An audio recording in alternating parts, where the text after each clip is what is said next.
Bismillahirrahmanirrahim. Assalamualaikum warahmatullahi wabarakatuh. Bertemu lagi dengan saya Rizky Nur Ainun Tias Putri, dosen dari FEBI UIN Raden Mas Said Surakarta. Pada pertemuan kali ini kita akan membahas terkait tentang Classical Normal Linear Regression Model atau CNLRM yang ada di dalam ekonometrika. Nah, sebelum kita bahas tentang CNLRM, kita akan sedikit flashback dulu. Di sini teman-teman, saya harapkan tidak membingungkan ya antara populasi, kemudian sampel, kemudian statistik, lalu konsep dari analisis regresi yang sudah ada. Nah, untuk populasi itu merupakan total dari keseluruhan objek atau individu yang memiliki karakteristik tertentu yang teman-teman jadikan untuk alat analisis atau yang teman-teman jadikan untuk bahan penelitian. Di sini di dalam populasi tersebut terdapat sampel-sampel. Jadi di populasi tersebut teman-teman ambil untuk dijadikan sampel. Nah, saya contohkan di sini untuk populasi ialah keseluruhan mahasiswa dari UIN Raden Mas Said Surakarta. Kemudian kita ambil sampelnya. Sampelnya bisa mahasiswa FEBI UIN Raden Mas Said Surakarta. Ataupun mungkin sampelnya bisa mahasiswa wanita atau mahasiswa pria yang ada di UIN Raden Mas Said Surakarta. Seperti itu ya. Kemudian parameter, teman-teman di sini juga saya harapkan tidak membingungkan masalah parameter.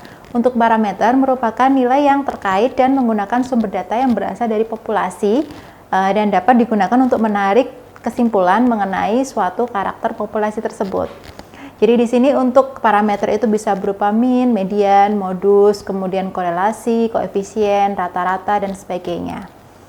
Nah, kemudian untuk konsep dasar dari analisis regresi yang sudah kita pelajari kemarin, ada regresi linear sederhana, berganda, dan non-linear. Di sini untuk konsep dasarnya kita samakan persepsi, yaitu dinyatakan pada suatu nilai dari variabel independen atau variabel bebasnya yang berupa nilai X tertentu yang acak, kemudian terhadap banyaknya kemungkinan nilai dari variabel terikat Y atau variabel dependen dari Y yang muncul kemudian tersebar dan mengikuti pola distribusi, baik itu distribusi secara normal atau tidak, dengan rata-rata dari Y tersebut yang kemudian dialokasikan dengan varians atau sigma kuadrat tertentu.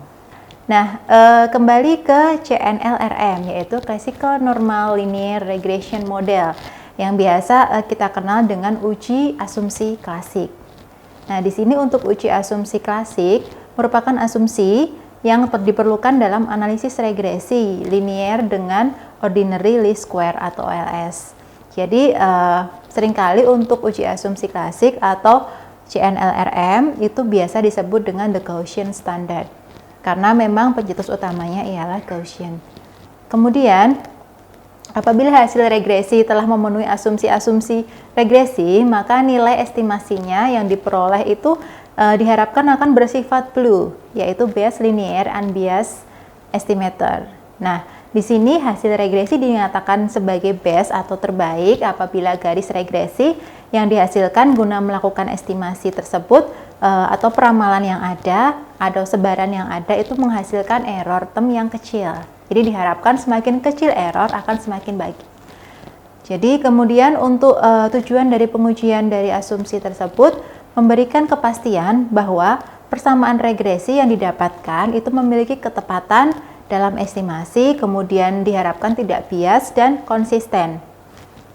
Jadi itu tujuan dari nilai atau nilai estimasi yang bersifat blue. Terdapat 10 asumsi Classical Normal Linear Model, tetapi kesepuluhan itu tidak serta-merta langsung diuji atau dianalisis satu persatu, karena ada asumsi 1, asumsi 2 dan sebagainya itu masih sudah termasuk ke dalam asumsi-asumsi yang lain ketika kita menguji menggunakan alat analisis. Nah, 10 analisis atau 10 asumsi tersebut antara lain bisa dilihat di sini ialah yang pertama, asumsinya linear regression model. Seperti namanya ya, kita untuk modelnya harus linear. Jadi model regresi yang ada itu harus linear atau harus berada pada garis lurus. Dan persebarannya itu berada pada garis-garis tersebut untuk scatter plotnya. Kemudian asumsi yang kedua yaitu X values are fixed in repeated sampling. yang mana berarti bahwa nilai variabel penjelas atau explanatoris, di sini nilai variabel penjelasnya apa, yaitu variabel dari X atau variabel bebasnya tetap, jadi nilainya tetap pada sampling yang berulang. Kemudian yang asumsi ketiga ialah zero mean value of disturbance AE. Dimaksudkan bahwa nilai rata-rata dari disturbance atau gangguan error E ialah 0. Jadi semakin baik untuk disturbance-nya itu nilainya 0. Lalu asumsi yang keempat ialah homoscedasticity or equal variance of AE. Jadi di sini diharapkan data yang ada bersifat homoscedasticitas atau variance AE itu sama untuk seluruh observasi. Nanti bisa kita lakukan uji heteroskedastisitas untuk menguji apakah data tersebut bersifat homoskedastisitas atau heteroskedastisitas. Untuk asumsi kelima yaitu no autocorrelation between the disturbance. Jadi diharapkan tidak ada autokorelasi di antara variabel-variabel pengganggunya. Jadi untuk autokorelasi tersebut dimaksudkan bahwa pada T dan T-1 itu tidak ada pengaruh satu dengan yang lainnya. Kemudian yang keenam, asumsi yang keenam ialah zero covariance between AE dan XE. Jadi untuk covariance-nya bernilai 0 di antara EI dan XI. Untuk asumsi ketujuh, the number of observation N must be greater than the number of parameters to be estimated. Nah, di sini untuk angka atau jumlah observasi yang ada itu harus lebih besar daripada jumlah dari parameternya. Jadi di sini saya contohkan untuk observasi. Observasi itu N-nya sejumlah 30. Itu dinamakan sebagai N sampel kecil. Nah, kemudian parameternya itu berjumlah 4 atau 5, yang mana parameternya itu berupa X1, X2, X3, X4, dan seterusnya, dan ada Y-nya. Nah, itu tidak boleh lebih banyak daripada observasi yang sudah ada. Kemudian untuk asumsi ke-8, variability in X values. Jadi nilai X itu harus bervariasi, tidak boleh monoton antara X1, X2, dan X3. Jadi nilainya tuh harus bervariasi antara satu dengan yang lainnya. Lalu asumsi yang ke-9, the regression model is correctly specified. Jadi di sini harus model regresi itu harus dispesifikasi dengan benar. Jadi dibutuhkan pada awal mula apa yang harus kita lakukan agar spesifikasi itu bisa benar dan tepat sehingga tidak diperlukan pengulangan dalam menganalisa. Dan asumsi yang terakhir ialah there is no perfect multicollinearity. Jadi tidak ada multicollinearitas yang sempurna. Seperti itu untuk 10 asumsi Jali classical normal linear regression models. Kita jelaskan satu persatu ya. Untuk yang asumsi pertama yaitu linear regression model. Untuk linear regression model, nah untuk linearitas ada dua jenis, yaitu linear dalam parameter dan linear dalam variabel. Jadi di sini untuk persamaan Y sama dengan A plus BX dapat disebut sebagai bentuk linear apabila koefisien dari B atau beta memiliki pangkat 1. Jadi asumsi tersebut diperlukan dalam regresi linear adalah linearitas pada parameter, bukan pada variabel. Jadi yang kita butuhkan ialah linearitas pada parameter. Selanjutnya untuk asumsi yang kedua yaitu X values are fixed in repeating sampling. Nah, di sini diasumsikan bahwa nilai variabel X tetap dalam sampel yang berulang. Saya contohkan di sini untuk pendapatan Y per bulan itu ada 3, 3, 3, 3, 4, 5, 6, kemudian konsumsi per bulan 2,5, 2, dan seterusnya. Di sini diartikan bahwa untuk nilai tetap untuk X yaitu gaji 3 juta, maka sampel pertama mempunyai pengeluaran 2,5 juta. Lalu kita ambil lagi sampel kedua dengan gaji 3 juta. Lalu pengeluarannya sebanyak 2 juta. Demikian seterusnya untuk sampel dengan gaji atau konsumsi 2,5, 4,5, 4, dan seterusnya. Jadi nilai X dianggap tetap pada sampel yang berulang. Untuk asumsi yang ketiga ialah zero mean value of disturbance A. Jadi tidak ada nilai zero mean value of disturbance A. Jadi nilai Y hasil prediksi dengan model regresi tentunya memiliki kesalahan atau error atau ketidaktepatan dengan nilai Y pada data. Jadi di sini dihadapkan pada dua sisi, yaitu Y realita dan Y prediktor. Di sini selisih dari nilai Y real dan Y prediktor atau prediksi disebut dengan disturbance error atau error yang ada dan sering disimbolkan dengan UI atau EI. Jadi gangguan error atau disturbance error itu harus memiliki rata-rata dengan nilai 0.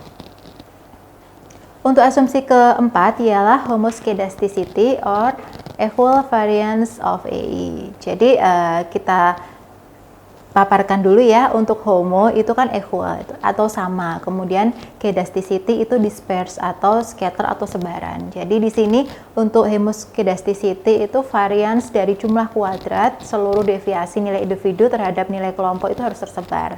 Jadi nilai error atau nilai dari disturbance harus sama pada masing-masing nilai variabel independennya atau nilai X-nya. Nah, untuk homoscedasticitas merupakan variabel pengganggu E memiliki varians yang sama sepanjang observasi dari berbagai nilai X yang ada. Ini berarti menyatakan bahwa data dari Y pada setiap X itu akan memiliki rentangan yang sama. Jadi untuk data yang memiliki rentangan yang tidak sama itu maka dinamakan heteroskedasticitas. Ini nanti juga akan bisa diuji menggunakan uji heteroskedasticitas. Kemudian kita lakukan pemeriksaan dari asumsi homoskedasticitas. Biasanya kita tampilkan ke dalam bentuk scatter plot ya. Di sini sama halnya pada linearitas, jika plot antara EI dengan XI menunjukkan pola yang acak atau stokastik antara EI dan Y, maka menunjukkan pola acak dengan asumsi kesamaan varians atau homoskedasticitasnya terpenuhi. Seperti pada gambar ini, di situ titik-titiknya atau scatter plotnya itu terpencar antara satu dengan yang lain dan tidak mengumpul pada satu titik tertentu. Maka diasumsikan bahwa homoskedasticitasnya terpenuhi. Selanjutnya untuk asumsi kelima yaitu no autocorrelation between the disturbance. Jadi tidak ada autokorelasi di antara variabel-variabel pengganggu. Jadi di sini ada beberapa sebab munculnya autokorelasi dan biasa terjadi pada data dengan menggunakan data time series. Sebab munculnya autokorelasi antara lain adanya kesalahan dalam pembentukan model. Kemudian tidak memasukkan variabel-variabel yang dianggap penting ke dalam persamaan. Kemudian ada manipulasi data. Dan yang terakhir kemungkinan ada penggunaan data yang tidak empiris. Jadi di sini untuk asumsinya masih berkaitan dengan nilai error, yaitu pada suatu data untuk dua buah nilai X, maka kedua error itu tidak berkorelasi atau memiliki korelasi dengan nilai 0. Selanjutnya, asumsi keenam, zero covariance between EI dan XI. Jadi di sini untuk variabel X dan disturbance atau gangguan E itu tidak berkorelasi, sehingga diasumsikan bahwa Y itu akan dipengaruhi oleh X dan E, sehingga X dan E tidak boleh saling berkorelasi satu dengan yang lain. Nah, di sini jika X dan E itu berkorelasi atau berhubungan, maka tidak mungkin mencari pengaruh masing-masing terhadap Y. Karena apa?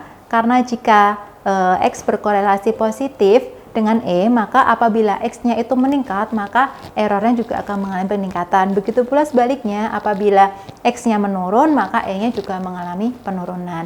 Nah, ini nanti bisa diuji lagi bagaimana apakah ada terdapat covariance antara EI dan XI. Untuk asumsi ketujuh, the number of observation N must be greater than the number of parameters to be estimated. Jadi di sini untuk nilai atau angka observasi N itu harus lebih besar dibandingkan parametersnya. Jadi sampel yang ada itu akan lebih bagus apabila semakin banyak atau semakin besar. Jadi kita mengenal sampel kecil dan sampel besar. Untuk sampel kecil itu biasanya rentang antara 30 sampai 40 dan kemudian sampel besarnya itu di atas itu. Jadi semakin banyak sampel yang digunakan akan semakin bagus untuk menganalisa data. Selanjutnya untuk asumsi ke-8 yaitu variability in X values. Jadi untuk variabel X itu harus memiliki variabilitas. Jadi apabila nilai X itu akan selalu sama sepanjang observasi, maka tidak bisa dilakukan regresi. Jadi harus memiliki variasi antara nilai X yang satu dengan nilai X yang lain. Jadi apabila sama, maka tentunya tidak dapat diestimasi antara satu dengan yang lain dan hasilnya juga kemungkinan besar akan bias. Asumsi ke-9 yaitu the regression model is correctly specified. Jadi model regresi yang digunakan itu harus benar dan terspesifikasi dengan baik.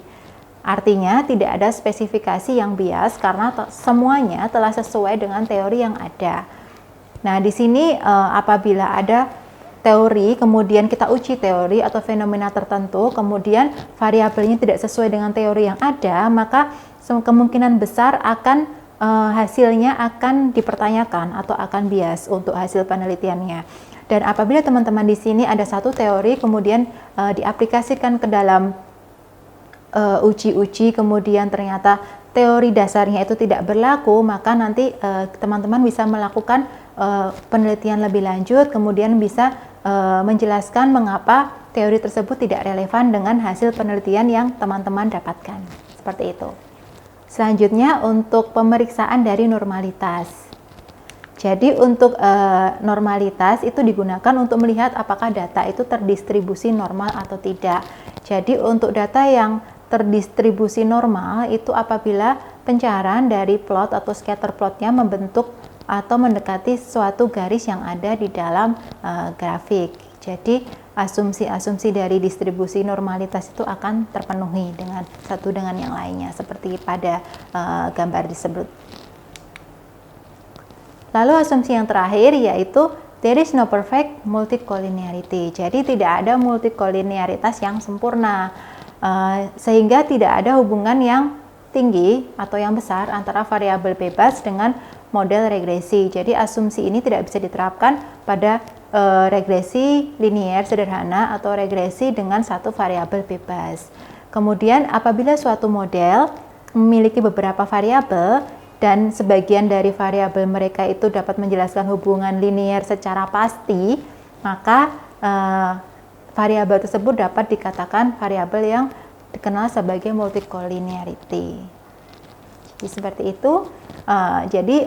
Dari ke-10 dari classical normal linear model dapat kita simpulkan bahwa model ordinary least square atau OLS akan menghasilkan estimasi nilai parameter model penduga yang sahih bila dipenuhi asumsi-asumsi antara lain tidak ada autokorelasi atau no autocorrelation, no multicollinearitas atau no multicollinearity, dan tidak ada heteroskedastisitas, kemudian data yang ada bersifat normal atau terdistribusi normal. Begitu untuk materi terkait dengan uji asumsi klasik, Classical Normal Linear Regression Model. Terima kasih atas atensinya. Semoga bermanfaat. Wassalamualaikum warahmatullahi wabarakatuh.